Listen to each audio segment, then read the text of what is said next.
નમસ્કાર વિદ્યાર્થી મિત્રો, કેમ છો? મજામાં? આઈ હોપ તમે બધા ઘરે સુરક્ષિત અને સ્વસ્થ હશો. મિત્રો, આપણે આજે નવું ચેપ્ટર શરૂ કરવાનું છે, આંકડાશાસ્ત્ર. તમને એમ થાય સાહેબ આંકડાશાસ્ત્ર અહીંયા છે, આપણે આંકડાશાસ્ત્ર ધોરણ 9માં ભણી ચૂક્યા હતા. તો મિત્રો, ધોરણ 9માં તમે જે ભણ્યા હતા આ એનું એ જ છે. આંકડાશાસ્ત્ર પણ થોડુંક એડવાન્સ છે, બરાબર છે. હવે એડવાન્સ છે તો આપણે જે ભણી ચૂક્યા છીએ 9મા ધોરણમાં એ પણ થોડુંક રિવિઝન કરવું પડશે. તો આપણે એનું રિવિઝન કરીએ. તો સૌ પહેલાં આંકડાશાસ્ત્રમાં તમે સંખ્યાત્મક માહિતી ને ગુણાત્મક માહિતી જોઈ હતી. એટલું બધું અહીંયા ડીપમાં જવાનું નથી. આપણે જે પાછળનો પોર્શન હતો, જે મધ્યક, મધ્યસ્થ અને બહુલક, એમાં થોડુંક આપણે વધારે ડિટેલમાં જવાનું છે. શું કામ ડિટેલમાં જવાનું છે? કારણ કે એમાં આપણે 3 પ્રકારે ચેપ્ટર જોયું હતું 9મા ધોરણમાં. થોડુંક રિવિઝન કરાવું તો સૌ પહેલાં આપણે જોયું હતું સંખ્યાત્મક રીતે માહિતી આપેલી છે કે નહીં, અને ગુણાત્મક રીતે માહિતી આપેલી છે નહીં. અને એના પછી આપણે જોયું હતું કે માહિતીને કેવી રીતે હું રજૂઆત કરી શકું, બરાબર છે. આવૃત્તિ વિતરણ કોષ્ટક કેવી રીતે હું બનાવી શકું, આપણે એ જોયું હતું. અને એના પછી મધ્યવર્તી સ્થિતિમાનની અંદર આપણે મધ્યક, મધ્યસ્થ અને બહુલક એ 3 મધ્યવર્તી સ્થિતિમાનની ગણતરી આપણે કરી હતી, બરાબર છે. તો આપણે માહિતીને 2 પ્રકારે દર્શાવી શકાય છે, બરાબર. એ કઈ રીતે દર્શાવાય છે એ આપણે ધીમે ધીમે આપણે ડિસ્કસ કરીએ, બરાબર. તો સૌ પ્રથમ આપણે એ જોયું હતું કે મધ્યક કોને કહેવાય. મધ્યવર્તી સ્થિતિમાનમાં મધ્યક, અને મધ્યકનો સિમ્બોલ હતો x બાર. એ કેવી રીતે મળે મને x બાર? તો કે x બાર બરાબર જેટલા પણ અવલોકનો છે એ બધા જ અવલોકનોનો સરવાળો. ધારો કે અવલોકન પહેલું, અવલોકન બીજું, અવલોકન ત્રીજું, અવલોકન ચોથું, અવલોકન પાંચમું, 6, 7, 8, 9 અને 10. ધારો કે 10 અવલોકનો છે તો હું શું લખીશ? હું લખીશ કે સિગ્મા, આને કહેવાય સિગ્મા i બરાબર 1 થી 10, બરાબર છે. અને i બરાબર 1 મૂકો, i બરાબર 2 મૂકો, i બરાબર 3 મૂકો. એમ કરતા i બરાબર કેટલા મૂકવાના? 10 સુધી મૂકવાના. સિગ્મા એટલે કે સરવાળો, અને એના છેદમાં કેટલા આવશે? n. અને n એટલે કેટલા? કે જેટલા અવલોકનો હોય એ, બરાબર. અવલોકનો કેટલા હતા અહીંયા? 10. જો અહીંયા 10ની બદલે કેટલા અવલોકનો હોય? n અવલોકનો હોય તો નીચે કેટલા આવે? n. 10 અવલોકનો તો નીચે 10 આવે. 3 અવલોકન આવે. જેટલા અવલોકનો હોય એટલા એ પ્રમાણે તમે એનો મધ્યક ગોતી શકો. તો આપણને આ સૂત્રની ખબર હતી. મિત્રો, આ સૂત્ર ઉપર હું તમને એક્ઝામ્પલ આપું તો શું થાય? તો કે ધારો કે એક ક્લાસની અંદર, એક વર્ગખંડની અંદર હું 3 છોકરાઓને ઊભા કરું. ભાઈ ઊભો થા અને ઊભો થા, બરાબર. આ 3 છોકરાઓને મેં ઊભા કરેલા છે. એ 3 છોકરાઓનું હું પૂછું કે ભાઈ તારી હાઈટ કેટલી છે? તો એક કહેશે કે સાહેબ મારી હાઈટ છે, અંદાજિત આપણે સમજી લઈએ તો કે એક કહેશે કે મારી હાઈટ છે ધારો કે 125 સેન્ટીમીટર. તો વળી બીજો કહેશે કે સાહેબ મારી હાઈટ છે 135 સેન્ટીમીટર. તો વળી ત્રીજો કહેશે સાહેબ મારી હાઈટ છે 132 સેન્ટીમીટર. અંદાજિત ત્રણેયની હાઈટ કીધી, બરાબર છે. હવે મારે શું ગોતવું છે કે આ ત્રણેયનું મધ્યક શું હોય. મધ્યક માટે શું કરવાનું? તો કે મારા માટે થઈ ગયું આ પહેલું અવલોકન x1, આ થઈ ગયું બીજું અવલોકન x2, આ થઈ ગયું ત્રીજું અવલોકન x3. કુલ કેટલા અવલોકનો થયા? તો કે 1, 2 અને 3. અને આ 3 અવલોકનોનો હવે હું શું ગોતું છું? મધ્યક. એટલે કે એ મધ્યક મને મળશે આવી રીતે કે x બાર બરાબર x1 વત્તા x2 વત્તા x3 અને એના છેદમાં 1 + 2 + 3 એટલે કે 1, 2 અને 3 કે 3 અવલોકનો છે એટલે એના છેદમાં 3 અવલોકનની સંખ્યા. અને આ અવલોકનો કયા કયા છે? તો જો એનો સરવાળો કરવાનો. એટલે અવલોકનો કયા હતા? તો કે 125 વત્તા 135 વત્તા 132 એના છેદમાં 3.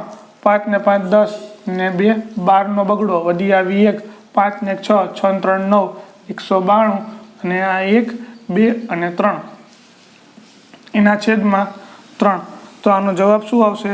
તો કે આનો જવાબ આવશે, કારણ આ બંનેનો કરી નાખો ભાગાકાર, એટલે કે 392 એના ભાગ્યા 3 તો શું થાય તો કે 3 એકા 3, શેષ વધી 0, ઉપર ઉતારો 9, 3 તરીને 9, શેષ વધી 0, ઉપરથી ઉતારો બગડો, એટલે હવે ભાગ ના ચાલે તો ભાગમાં પડી 0, અને પછી ભાગ નથી ચાલતો 0, એટલે કે અહીંયા શું ઉતારવાના આવે તો કે 20, અને શું થશે હવે તો કે પોઈન્ટ ઉપર અને 6 તરીને 18, શેષ વધી 2, ફરી પાછું 0 ઉતારો તો 6 તરીને 18, ફરી પાછા 2 વર્ષે 0 ઉતારો 6 તરીને 18, એમ 13.66 આવેલું જ જશે, એટલે 130.66 આ જવાબ આવ્યો. તો એમ કહી શકાય કે આ ત્રણેય વિદ્યાર્થીઓનો સરેરાશ વજન કેટલું છે તો કે સરેરાશ વજન 130.66 છે તેમ કહેવાય. બરાબર, ખ્યાલ આવી ગયો. હવે ધારી લ્યો કે હું આવી રીતના બીજા કેટલા વિદ્યાર્થીને ઊભા કરું છું તો કે આવા બીજા 3 ઊભા કર્યા ને. હવે ક્લાસમાંથી હું ઊભા કરું 15 વિદ્યાર્થીઓને. કેટલાને ઊભા કરું 15ને. હવે 15ને ઊભા કરું, હવે એમાંથી આ 3 તો ખરા જ, અને એ 3 સિવાયના બીજા 12 ઊભા કરું છું. જોજો તો શું થાય છે તો કે આનો 125, આ 135, આ 132. બીજા ઘણા એવા હોય કે જેનું વજન કેટલું હશે તો કે એની ઊંચાઈ કેટલી હશે, એની હાઇટ તો કે એની હાઇટ હશે ધારો કે 124. કોઈ એવા હશે કે જેની ઊંચાઈ કેટલી છે 124. કોઈ એવા હશે કે જેની ઊંચાઈ હશે 132 સેન્ટીમીટર. કોઈ એવા હશે કે જેની ઊંચાઈ હશે 135 સેન્ટીમીટર. બની શકે ને કોઈ પણ 2 વિદ્યાર્થીની ઊંચાઈ સરખી હોઈ શકે, હાઇટ સરખી હોઈ શકે 2 વિદ્યાર્થીઓની. બરાબર, તો એવા 15માંથી કેટલા વિદ્યાર્થીઓ સરખા થાય છે તો કે 15 ને 15 પૂછ્યું કે ભાઈ તારી હાઇટ શું છે, તારી હાઇટ શું છે, તારી હાઇટ શું છે, તો ધારી લ્યો કે એમાંથી કોઈ 15 વિદ્યાર્થીમાંથી અમુક વિદ્યાર્થીઓ એવા હોય કે જેની ઊંચાઈ કેવી હોય, સરખી હોઈ શકે. જો 135, 132 સમાન છે. જુઓ તો છે સમાન. તો એ સમાન હોય તો ત્યાં શું કરવાનું તો ત્યાં મારે આવૃત્તિ વિતરણ ટેબલ બનાવવાનું. બરાબર છે. અને ટેબલ કેવું બનશે તો કે મારે શું કરવાનું છે તો કે આ બધા પહેલાં જે હાઇટ જે છે એ હાઇટ લખી નાખવાની. કેટલી હાઇટ છે તો કે પહેલાં તો 124 સૌથી મિનિમમ, પછી 125, પછી કોણ છે, પછી 132, એના પછી કોણ આવે છે તો કે 135. એમ 15 વિદ્યાર્થીઓને જેટલા પણ આવતા હોય ને એ લખી નાખવાના. પણ બીજી વાર રિપીટ કરવાનું નહીં. અહીંયા જો 132 બીજી વાર આવતું હોય ને તો બીજી વાર લખવાનું નહીં. બરાબર. પછી તો કે 124 કેટલી વાર આવતું હતું, 1 વાર. પછી 125 કેટલી વાર આવતું હતું, 1 વાર. બરાબર. એના પછી 132 કેટલી વાર આવતું હતું તો કે 2 વાર. 135 કેટલી વાર આવતું હતું, 2 વાર. આવી રીતનું થયું. એમ તો જે તમારી હાઇટ હતી ને એ હાઇટને હવે કહેવાશે XI. જુઓ તો આપણે એક્સ કહેતા હતા હાઇટ 125, 135, 132 એ XI.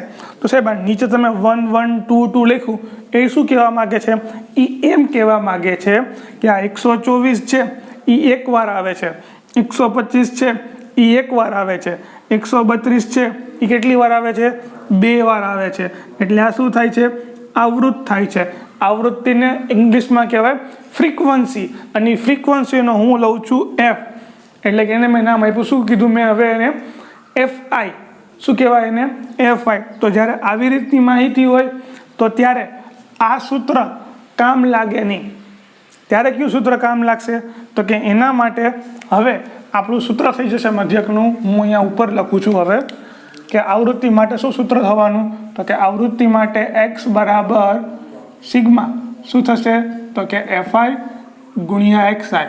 એટલે કે આ બંનેનો ગુણાકાર કરવાનો અને પછી કરવાનો એનો સરવાળો એના છેદમાં n. હવે n એટલે શું થાય તો કે n એટલે કેટલી સંખ્યા હતી તો કે 1, 2, 3, 4, 5, 6. અહીંયા 3 હતા તો અહીંયા કેટલા છે સાહેબ તો કે અહીંયા જે FI છે ને એ FI નો સરવાળો થાય n બરાબર. એટલે કે n બરાબર શું થશે અહીંયા તો કે સિગ્મા FI. ખ્યાલ આવી ગયો મિત્રો. બહુ બેઝિકમાં બેઝિક છે આ વસ્તુ. આ તમારા માટે હવે અહીંયા નવું સૂત્ર બની ગયું. આ સૂત્ર આપણે 9મા ધોરણમાં ભણ્યા હતા કે સિગ્મા x બાર બરાબર સિગ્મા XI છેદમાં n. પણ અહીંયા શું સૂત્ર આવી ગયું તો કે સિગ્મા FI ગુણ્યા XI અને છેદમાં સિગ્મા FI. હકીકતમાં તો એનું એ જ છે, નવું કંઈ નથી.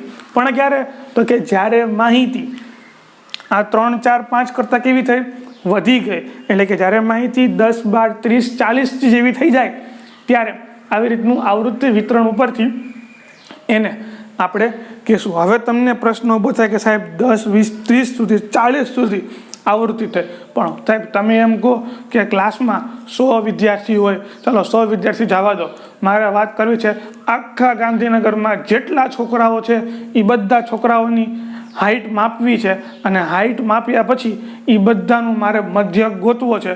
તો હું આવી રીતે લાઇનસર લખું કે 124, 125 તો કેટલા વિદ્યાર્થીઓ થાય, હું 3 દિવસ એક દાખલો ગણી દઉં, બરાબર.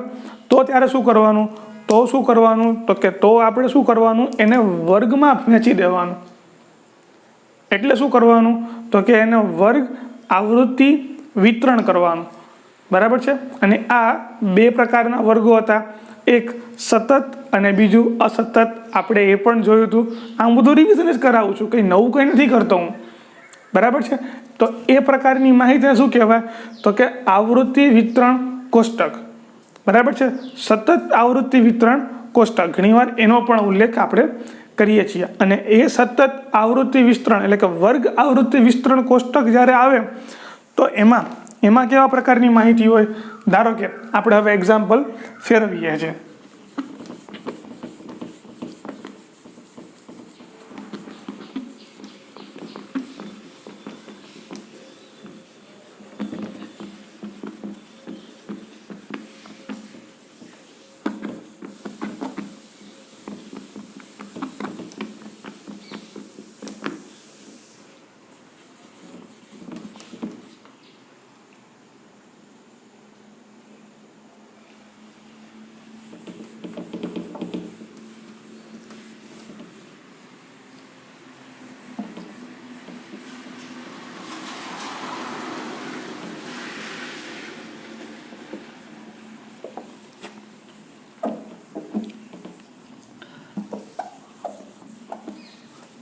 જો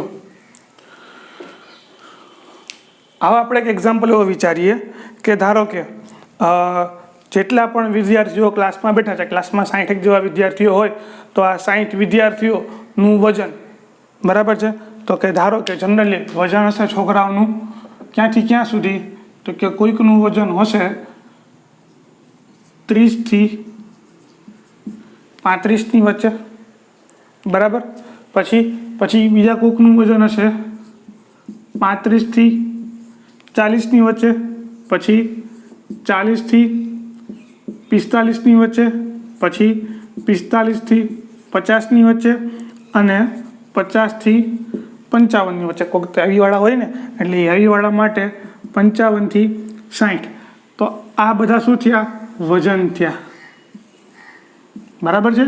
અને આ બધા વજનને હવે હું આવૃત્તિ વિતરણમાં, તમને યાદ હોય તો આપણે ત્યાં ટેલીમાર્ક કરતા હતા. ટેલીમાર્ક કેવી રીતે, ટેલીમાર્ક આવી રીતે થાય, આ 1, આ 2, અહીંયા 3, આ 4, અને પછી 5મો એને બધાને કાપો મારી દેવાનો. એટલે આ એક શું થયો, ટેલીમાર્ક. આ એક બંચ બની ગયો 5નો, બરાબર. પછી તો કે આ 6, 7, બરાબર છે. તો એવી રીતનો આ આવૃત્તિ વિતરણ તૈયાર થાય. અને આ આવૃત્તિ વિતરણમાં આને શું કહેવાય, તો કે આ થઈ ગયા આપણા વર્ગો, એટલે કે આ થશે વર્ગ, બરાબર છે. આ વર્ગની અધઃ સીમા આવે અને ઉર્ધ્વ સીમા આવે, બરાબર. આને વર્ગ કહેવાય, અથવા તો આને કહેવાય ક્લાસ. ઇંગ્લિશમાં શું કહેવાય, આને ક્લાસ. અને આ ક્લાસની લોઅર લિમિટ આને શું કહેવાય, હાયર લિમિટ, બરાબર. ગુજરાતીમાં કહેવાય અધઃ સીમા, ઓલાને કહેવાય ઉર્ધ્વ સીમા. પછી હવે અહીંયા આપણે શું લખીશું, તો કે એને કહેવાય આવૃત્તિ. અને આ આવૃત્તિ કેવી રીતની હશે, તો કે ધારો કે મને જે માહિતી આપેલી હોય, જેમ હમણાં મેં 15 વિદ્યાર્થીઓનું લિસ્ટ, બરાબર, એવી રીતે કે 40 વિદ્યાર્થીઓ છે, 40-50 જેવા વિદ્યાર્થીઓ, અને બધાનું વજન આમ લાઇનસર એક રો ડેટામાં છે, બરાબર. એટલે કે આમ હાર પ્રકારની જે માહિતી છે, હારમાં એક જ હારમાં લખેલું છે બધાના વજનને. અને એ બધાના વજનને હવે મારે ધીમે ધીમે અહીંયા રજૂ કરવા છે. તો હું કેવી રીતે એને રજૂ કરી શકું, બરાબર છે. તો એના માટેનું એક સૂત્ર છે, સૂત્ર તો ના કહી શકાય પણ ટેલીમાર્કથી આપણે રજૂ કરતા હતા. ટેલીમાર્ક તમને ખબર છે. આપણે એક્ઝામ્પલ લઈ લઈએ. ધારો કે કોઈ છોકરાનું વજન હોય 44 કિલો, બરાબર. કોઈ છોકરાનું વજન છે 35 કિલો, કોઈ છોકરાનું વજન છે 32 કિલો, કોઈ છોકરાનું વજન છે 30 કિલો, કોઈ છોકરાનું વજન છે ધારો કે 31 કિલો, બરાબર. કોઈ છોકરાનું વજન છે 47 કિલો. આવી રીતના કેટલી માહિતી લખેલી છે, બરાબર. તો શું કરતા હતા આપણે? 44 છે, 44 કોની વચ્ચે આવે તો કે 40 ને 45ની વચ્ચે, એટલે એક ટેલીમાર્ક કરવાનું. 35 ક્યાં આવે? 35 આમાં નહીં લેવાનું, 35 લેવાનું આમાં, એટલે અહીંયા આવશે. 32 ક્યાં આવશે તો કે 30 35ની વચ્ચે, અહીંયા આવશે. 30 ક્યાં આવશે તો કે એ પણ પહેલામાં આવશે, એટલે કે નંબર 2. પછી 31 ક્યાં આવશે? 31 પણ ત્યાં જ આવશે. 47 ક્યાં આવશે તો કે 45 50ની વચ્ચે. અને એવી રીતે એ બધાનો જે ટોટલ જવાબ આવતો હોય એ મારા માટે શું થઈ જશે? એ મારા માટે થશે આવૃત્તિ FI. શું થશે? આવૃત્તિ FI. હું ધારી લો કે હું આગળ લખી દઉં છું સામાન્ય રીતે. ધારો કે અહીંયા આવે છે જવાબ 12, અહીંયા આવે છે 14, બરાબર. અહીંયા આવે છે 10, અહીંયા આવે છે 8, અહીંયા આવે છે 3 અને અહીંયા આવે છે 1, બરાબર. તો આ બધાની આ આવૃત્તિ મળી ગઈ. એટલે કે 30 થી 35 વચ્ચેના 12 વિદ્યાર્થીઓ છે કે જેનું વજન 30 થી 35 કિલોગ્રામની વચ્ચે છે. પછી તો કે એવા 14 વિદ્યાર્થીઓ છે કે જેનું વજન 35 થી 40 કિલોગ્રામની વચ્ચે છે. ખ્યાલ આવી ગયો? આવી રીતની આ માહિતી આપણે આને સ્ટડી કરીશું, આવી રીતે આને સમજીશું આ માહિતીને. હવે એમ થાય કે આમાં સાહેબ કેટલા વિદ્યાર્થીઓની માહિતી આપેલી છે, કેટલા વિદ્યાર્થીઓના વજનની માહિતી આપેલી છે, તો શું કરવાનું? તો જેમ હમણાં આપણે ઉપરના એટલે કે આની પહેલાંના એક્ઝામ્પલમાં, એટલે કે આ જ્યારે સૂત્ર બનાવ્યું ત્યારે વાત કરી, ત્યારે એમાં આપણે શું કર્યું હતું? તો કે એમાં આપણે કર્યું હતું સિગ્મા FI. અને એ સિગ્મા FI કર્યું હતું એટલે કે શું મળતું હતું મને? કુલ અવલોકનો n મળતા હતા. એમ અહીંયા પણ એ જ કરશું કે આ બધાનો સરવાળો એટલે શું થશે? તો કે સિગ્મા FI જે શું થશે મારા માટે n, એટલે કે આ બધાનો જે સરવાળો કરું હું સિગ્મા FI એ મારા માટે શું બની જશે? અહીંયા n થઈ જશે. ખ્યાલ આવી ગયો મિત્રો? તો અહીંયા આ શું બની જશે સૂત્ર? તો કે અહીંયા સૂત્ર તો આનું આ જ થશે કે x બાર બરાબર શું થશે? તો કે સિગ્મા FI ગુણ્યા xi એના છેદમાં સિગ્મા FI. હવે તમને થાય કે સાહેબ તમે FI સમજ્યા કે આ FI મને મળી ગયું અહીંયા 12 14 10 8 3 1, પણ xi ક્યાંથી લાવશો? હવે xi મારે લાવવાનું તો કે અહીંયા આ 30 અને આ 35 એની એક્ઝેક્ટ વચ્ચેની વેલ્યુ. તો વચ્ચેની વેલ્યુ જ્યારે ગોઠવી હોય ને ત્યારે કેવી રીતે કરવાનું? તો કે આ અધ્વસીમા અને ઉર્ધ્વસીમા બંનેનો સરવાળો એને ભાગ્યા 2. તો જો શું થશે? તો કે 30 વત્તા 35 એના ભાગ્યા 2 કરો તો જવાબ શું આવે? તો 3 ને 3 6 અને અહીંયા 5, 65 ભાગ્યા 2 જવાબ શું આવે? તો કે 13 પંચું ને 30 છે એટલે કે 60. મારા ખ્યાલથી 33.65 ભાગ્યા 2 છે ને? એક જ મિનિટ કરી લે. ચલો 65 ભાગ્યા 2 કરો તો કે 3 દૂને 6, શેષ વધે 5, 2 દૂને 4, 1 ઓકે 32.5. શું આવ્યું જવાબ આનો? 32.5. પછી એના પછી 35 વત્તા 40 કરવાના એના ભાગ્યા 2. તો 35 વત્તા 40 કેટલા થાય? તો કે 40 વત્તા 35 એટલે કે 75 કેટલા થવાના? 75 ભાગ્યા 2. અને 75 ભાગ્યા 2 કરશો તો જવાબ કેટલા આવશે? આપણે કરી લઈએ અહીંયા 75 ભાગ્યા 2 એટલે કે 3 દૂને 6, શેષ વધી 1 15, 7 દૂને 14, શેષ વધી 1 અને પછી 5 એટલે જવાબ કેટલો આવશે? 37.5. તો આના પછી તમારે બીજું એક ટેબલ બનાવવાનું. એ શું બનાવવાનું? xi. એ xi ખરેખર શું થયું? તો કે એ થયું આની આ બંનેની શું થઈ? મધ્ય કિંમત. આ બંનેની મધ્ય કિંમત, આ બંનેની મધ્ય કિંમત. તો એક મધ્ય કિંમત કરીને આપણે એક નવું ટેબલ બનાવશું કે જેમાં આપણે xi લખીશું.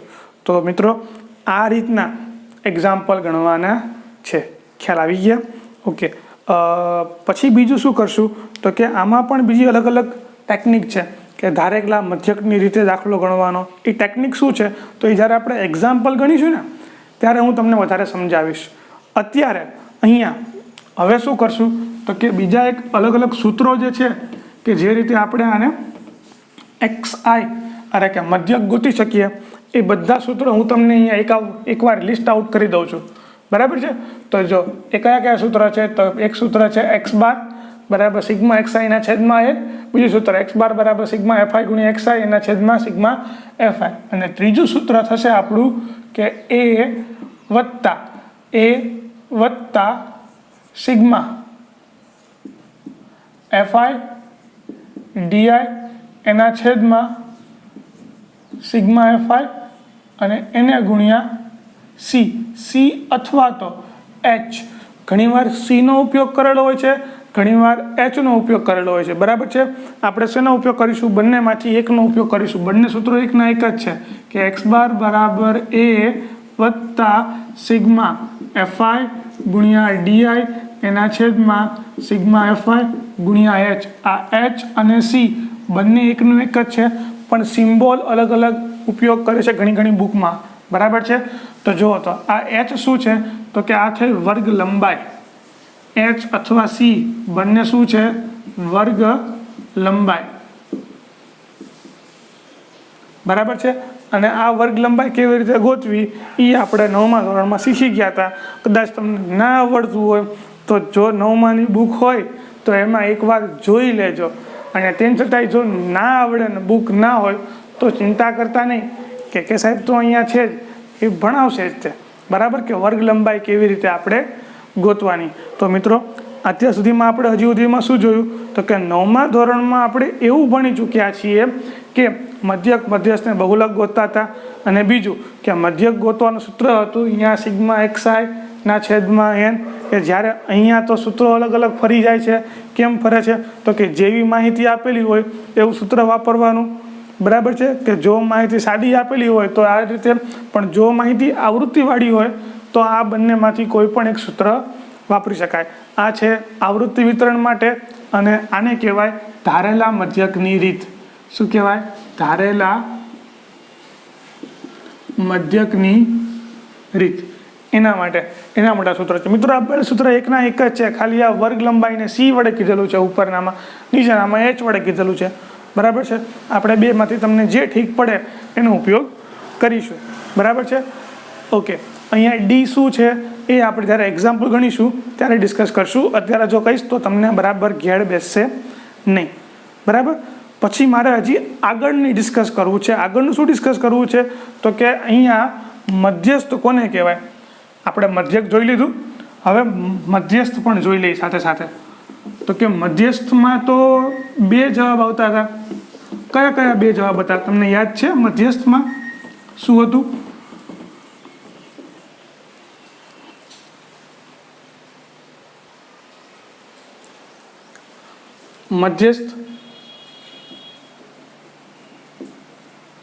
મધ્યસ્થ કેવી રીતે? તો કે પહેલા શું કરવાનું તો કે પહેલા માહિતીને હંમેશા ચડતા ક્રમમાં ગોઠવવાની.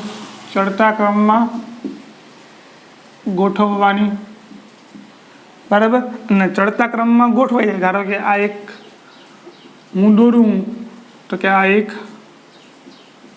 આ 2, 3, 4, 5, 6, 7. બરાબર. હવે આ 7 વ્યક્તિઓને મેં ચડતા ક્રમમાં ગોઠવી દીધી ને હાઈટ પ્રમાણે. હવે હાઈટ પ્રમાણે ગોઠવી દીધી. હવે આનું મધ્યસ્થ શું છે કે મધ્યસ્થ એટલે બરોબર વચ્ચેનું. જો તો આ 1, 2, 3, 4, 5, 6 અને 7. અહીંથી એક કાઢો, અહીંથી એક કાઢો, અહીંથી બીજો કાઢો, અહીંથી બીજો કાઢો, ત્રીજો કાઢો. તો શું થાય મધ્યસ્થમાં? તો કે આ ભાઈ આવે. આ ભાઈ શું છે તો કે આ ભાઈ અત્યારે મધ્યમાં છે, મધ્યસ્થ બેઠા છે એમ કહી શકાય. બરાબર. પણ ક્યારે ખબર પડી તો કે આ બાજુ સરખા છે, આ બાજુ સરખા છે. સરખા ક્યારે થાય તો કે આ બાજુ જે સંખ્યા છે એટલી સંખ્યા આ બાજુ થવાની. એટલે ધારો કે અહીંયા 3 છે, અહીંયા 3 છે અને કોઈ પણ સંખ્યાને 2 વડે ગુણવા પડે. જો આ બાજુ કઈ સંખ્યા આવેલી છે 3, આ બાજુ કઈ સંખ્યા આવેલી છે 3 અને 3 ગુણ્યા 2 કરું, અરે કોઈ પણની સંખ્યાનો 2 વડે ગુણાકાર કરું, જવાબ કેવી આવે?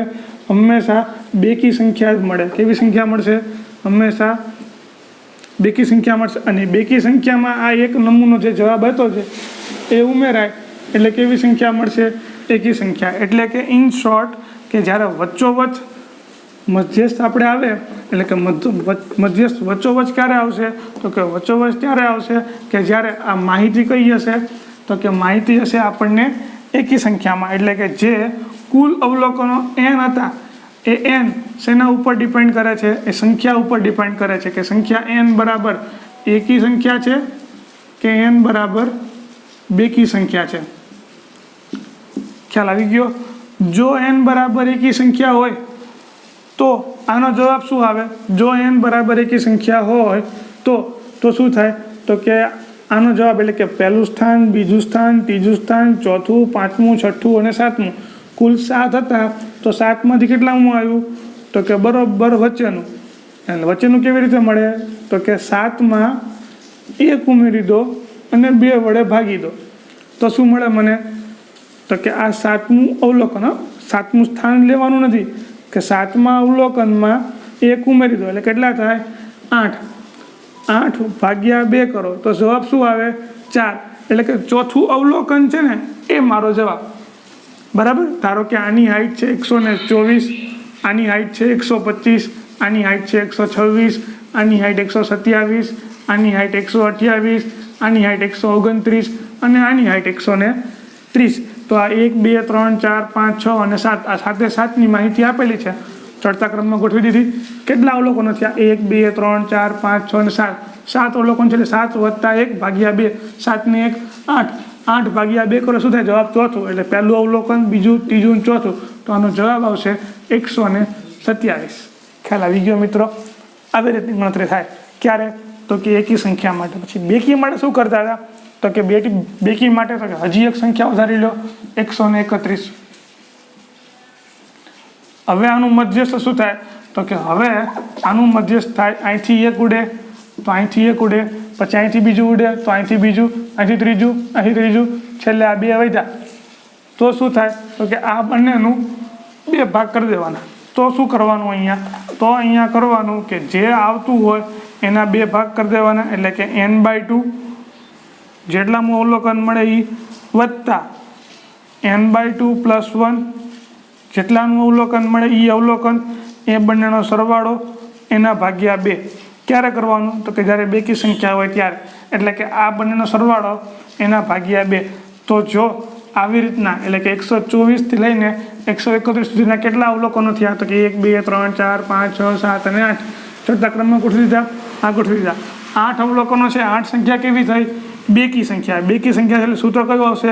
નીચેનું. એટલે કે 8/2 વત્તા 8/2 વત્તા 1 આ બંને અવલોકનો આવશે. 8/2 એટલે કેટલા થયા? તો કે ચોથું અવલોકન. 8/2 એટલે 4. 4ને કેટલા થયા? 5મું અવલોકન. અને આ ચોથું ને 5મું અવલોકન સરવાળો કરીને ભાગ્યા કેટલા કરવાના? 2. જુઓ સૂત્રમાં. તો ચોથું અવલોકન કયું કહેવાય? તો કે 1, 2, 3 ને 4. આ કેટલાનું અવલોકન છે? તો કે આ છે 127નું. પછી 5મું અવલોકન એના પછીનું એટલે કે 128 અને એ બંને સરવાળો એના ભાગ્યા 2. જવાબ આવશે 127.5. તો મધ્યસ્થ શું થશે? તો કે અહીંયા આવશે છેક કે 127.5 એ અહીંયા આવશે 127.5. ક્યારે? તો કે જ્યારે બેકી સંખ્યા હોય ત્યારે. એકી સંખ્યા હોય ત્યારે શું કરવાનું? તમને આઈડિયા આવી ગયો હવે. બરાબર? બેકી સંખ્યા મેં તમને અહીંયા રજૂઆત કરી દીધી. તો આવી રીતે આપણે મધ્યસ્થ પણ ગોતવાનું છે. પછી બીજું મધ્યસ્થનું એક સૂત્ર છે. જેમ આપણે હમણાં અહીંયા ધારેલા મધ્યકની રીત માટે એ વત્તા હતું ને એવું ને એવું આવૃત્તિ વિસ્તરણમાં પણ મધ્યસ્થનું સૂત્ર છે. પણ એ સૂત્ર હું તમને અત્યારે નહીં આપું. જો તમને આપીશ તો તમને કન્ફ્યુઝ થઈ જશે. એટલે આપણે એને ધીમે ધીમે પછી આપણે એને સમજીશું. પછી બહુલક કોને કહેવાય? તો કે આપણે ફટાફટ સમજી લઈએ, લખવું નથી હવે. તો કે બહુલક કોને કહેવાય? તો કે જે માહિતીમાં, બરાબર, કે આપેલી માહિતીમાં જે માહિતી રિપીટ થતી હોય. ધારો કે હમણાં વાત કરું તો કે વિદ્યાર્થીઓની હાઈટ, તો કે વિદ્યાર્થીની હાઈટ અમુક રિપીટ થતી હતી તો કે 3 વિદ્યાર્થીઓ એવા હતા કે જે 125 સેન્ટીમીટરના જ આવતા હતા. તો સૌથી વધારે 3 રિપીટ થાય છે તો એનો બહુલક શું થઈ ગયો? તો કે 3. બરાબર છે. તો આવી રીતે બહુલક આપણે ગોતતા હતા કે માહિતીમાં જે સૌથી વધારે રિપીટ થતું હોય એને શું કહેવાય આપણે? બહુલક. તો આ જે મધ્યક, મધ્યસ્થ અને બહુલક એ ત્રણેયના એક્ઝામ્પલો આપણે જે 9માં જોયા હતા એના થોડાક જુદી રીતે જોવાના છે. પણ શેમાં? તો કે વર્ગ આવૃત્તિ વિતરણમાં. અને વર્ગ આવૃત્તિ વિતરણમાં કેવી રીતે જોશું એના માટે તમારે જવું પડશે ભાગ નંબર 2. તો ત્યાં સુધી આવજો.